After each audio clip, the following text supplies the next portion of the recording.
Story 1. Am I the a-hole for taking my kids to their dad's funeral? I'm going to jump right in because the funeral is this Friday.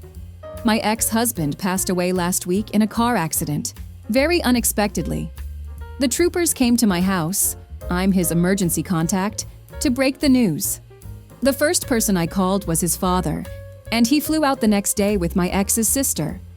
Before he flew out, he asked me where we should have the service, in Texas, where we live, or back in Maryland, where our families and friends all still live. I told him I felt like the service needed to be in Maryland because that was where everyone was, and P, my ex's father, agreed. He let me know the funeral home said they might be able to do a small viewing with just family, and I agreed to doing that as long as I felt like he was in a condition he'd be okay with. I met my ex's sister and his dad at the funeral home to go over paperwork and plan the viewing. He told me all the details for the funeral back home, and we talked a bit about where my ex worked, his day-to-day life, his home, and the probate process. His father was taking care of the probate process and seemed defensive about some of his belongings. I really felt like focusing on my children was more important than arguing over small things in the home. All of that could wait, so I backed off of helping with cleaning out him home and handed all of his insurance paperwork and other information I had that would be useful to them, like contacts at his work and his electric login. We had the viewing, both of our children said goodbye to their dad, and it was very emotional.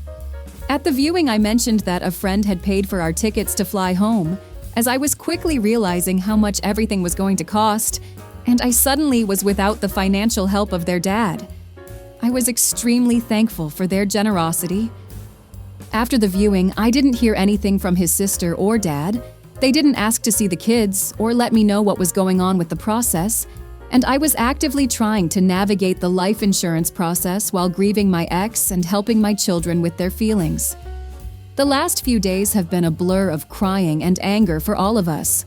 We are so heartbroken to have lost him.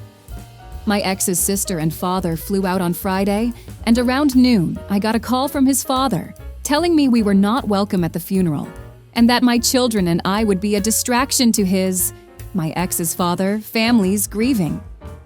I'm shocked and hurt.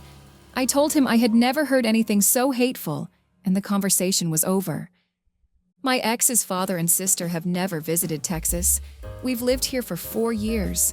They were not close and had no idea where he worked, or even any recent photos of him.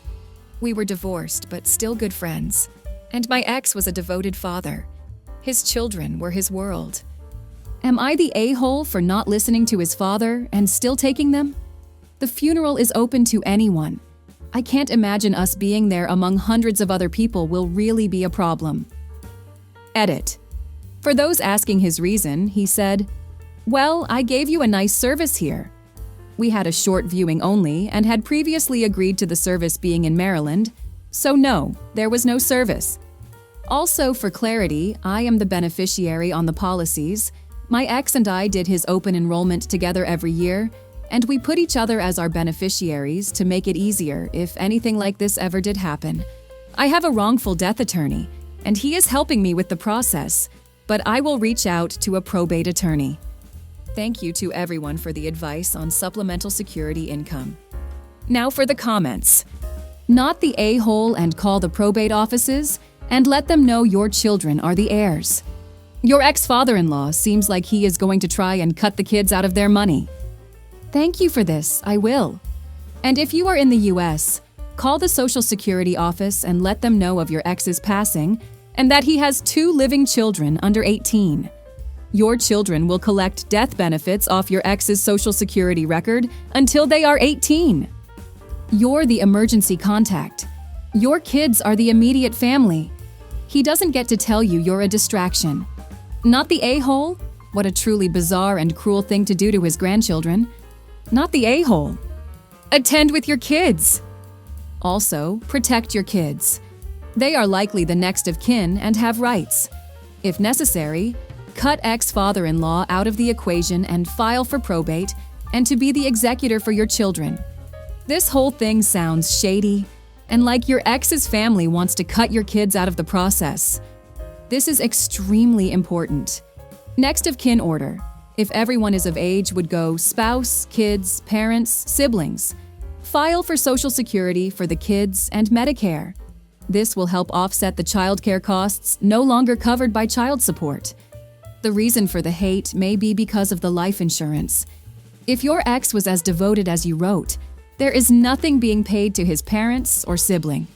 It would be what I would do. So that may have pissed them off in a skeevy gold digger way.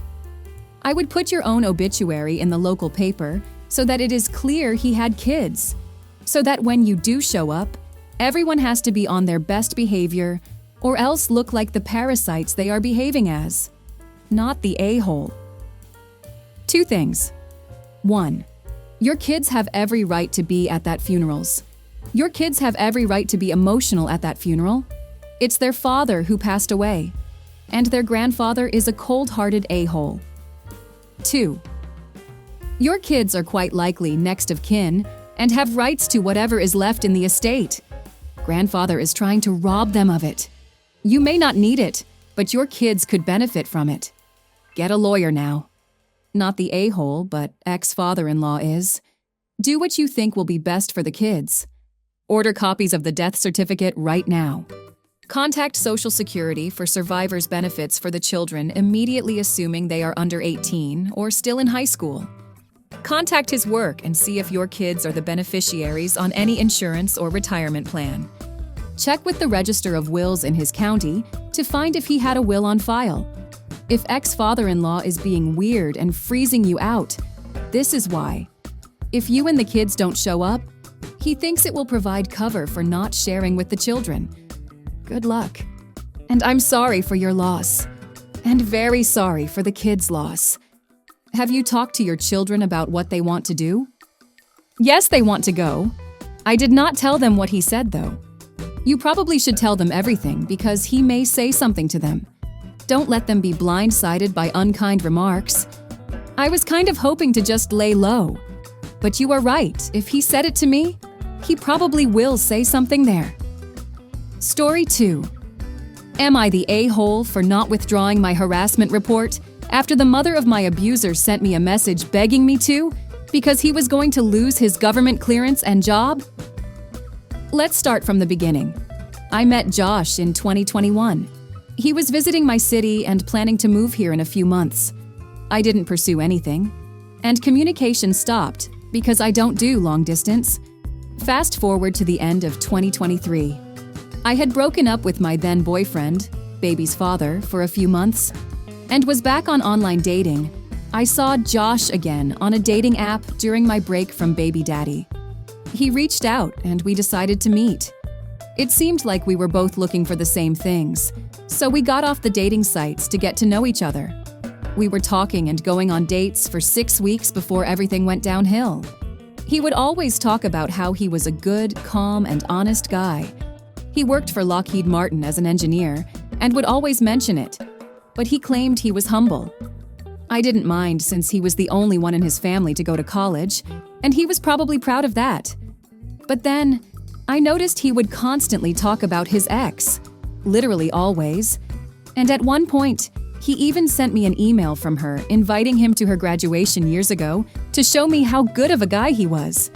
At this point, I was like, what the hell? Anyway, one day I lost it when he wanted me to watch his favorite show, which he emphasized he had watched with his ex. I told him this wasn't going to work because I refused to continue a relationship where the ghost of someone else was still very present.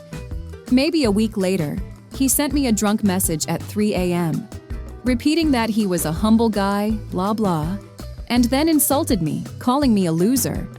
I blocked him. Then, about a month later, he did the same thing, called me a loser artist, then told me he wanted to start things over. Since then, I've been receiving random messages from unknown numbers at least once a month, with him checking how I am. The cherry on top is that he found out I was pregnant and has been harassing me even more. I lost my job, so I posted on Nextdoor to sell my art recently. Someone from there said they were interested in commissioning a painting and wanted to meet in person to discuss it and pay me cash. I understand some people don't trust making deals online, so I accepted, and we agreed to meet in person. The person never showed up. And when I got back to my car, I found a note left on the windshield that said, "Loser single mom." At this point, I was feeling depressed. Hormones plus stress. Then, I received a message from Josh saying I am a loser artist once again, and that he is a top engineer working for Lockheed, blah blah.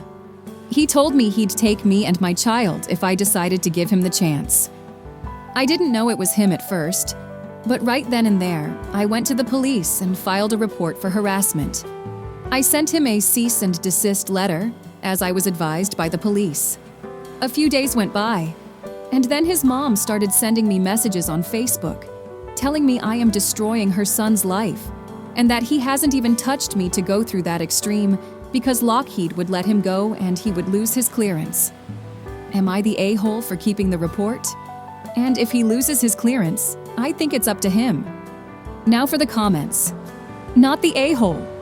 He should not have behaved this way. Also, it might not even be his mom, but him sending those messages plus wouldn't surprise me if he lied about his job too. Take those messages to the police too. I really think it's 80% chance it's him and not his mom. He lied about everything else too. Nope. I know he works for that company, so I know that is true. The profile seems like it's old and seems to be his mom. Good people don't have to tell you over and over that they are good people. He has shown you who he is, and he isn't leaving you alone. Even if it is mommy, he is using her to continue the harassment. There's a pretty good chance you aren't his first victim. I'll be the ex he is so obsessed with has experienced the same thing. If you have a job that requires special clearance, then you don't do illegal things. You aren't causing him problems. He is. Not the a-hole, not the a-hole. He knows better than to harass you.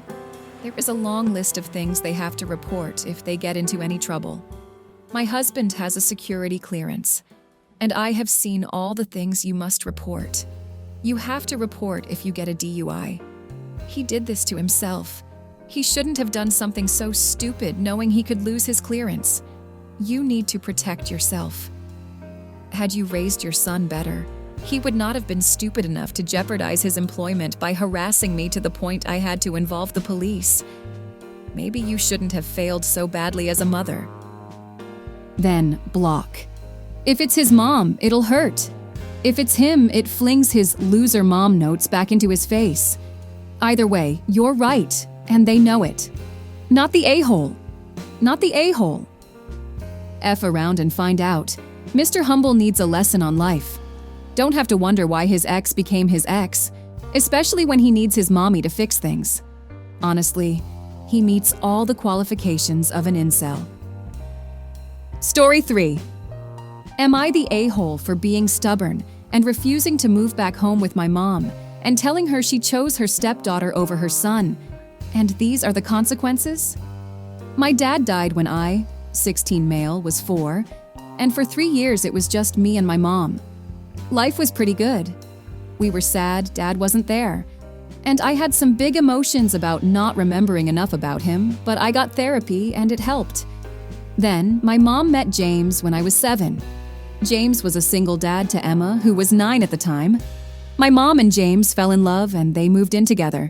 And Mom helped James with Emma, who had pretty bad mental health problems even back then.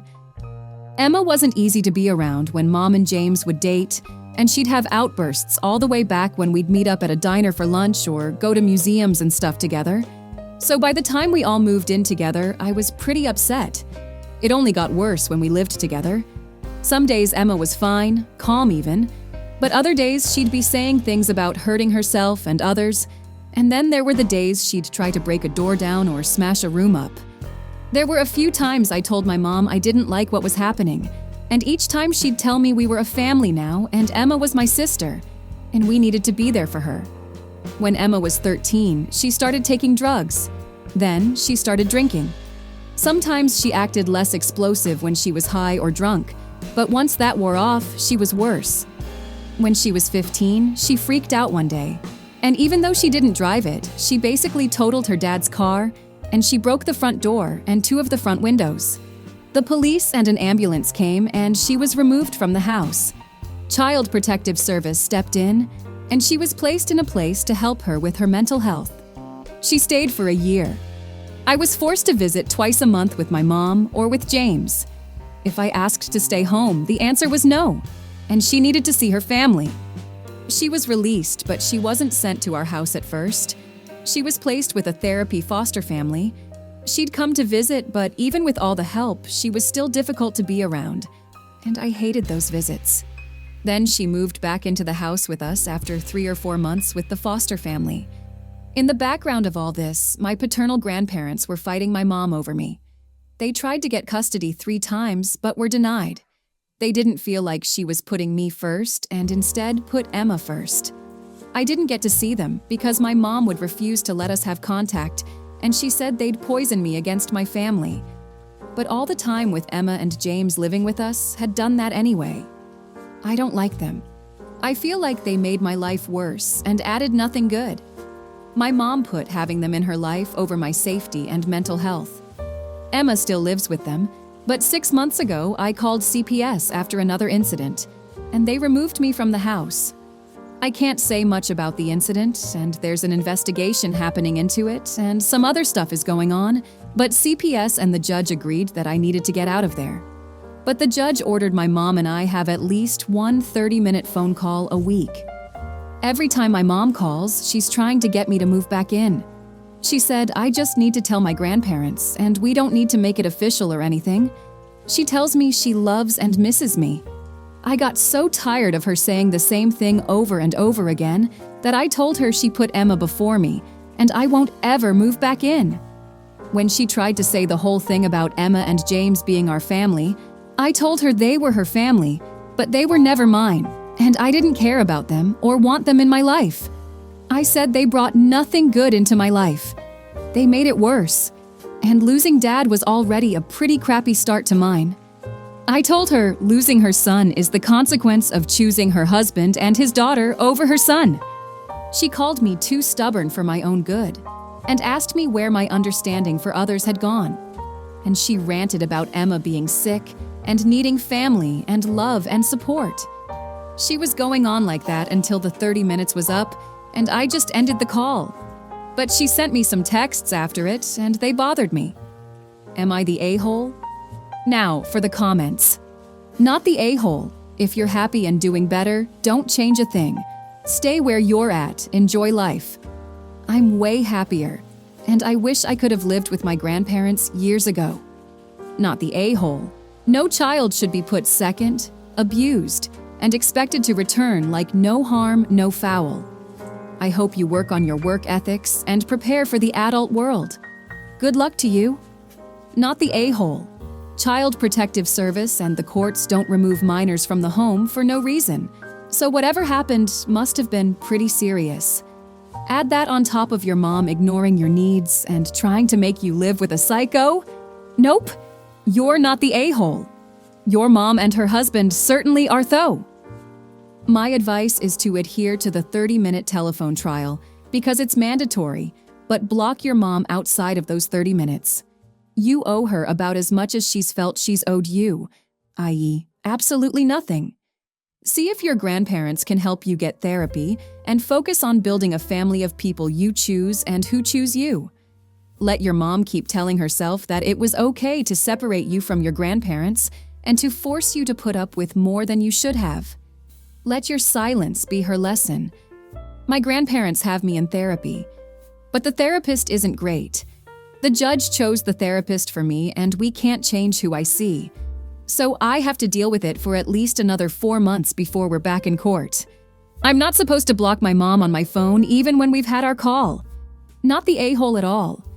I'm just curious. Why does she even want you to move back in? I don't understand what she has to gain from you being there other than control. Thank you for listening. If you like the video, consider like and subscribe. If you want more stories like these, turn on your notification to receive the latest stories.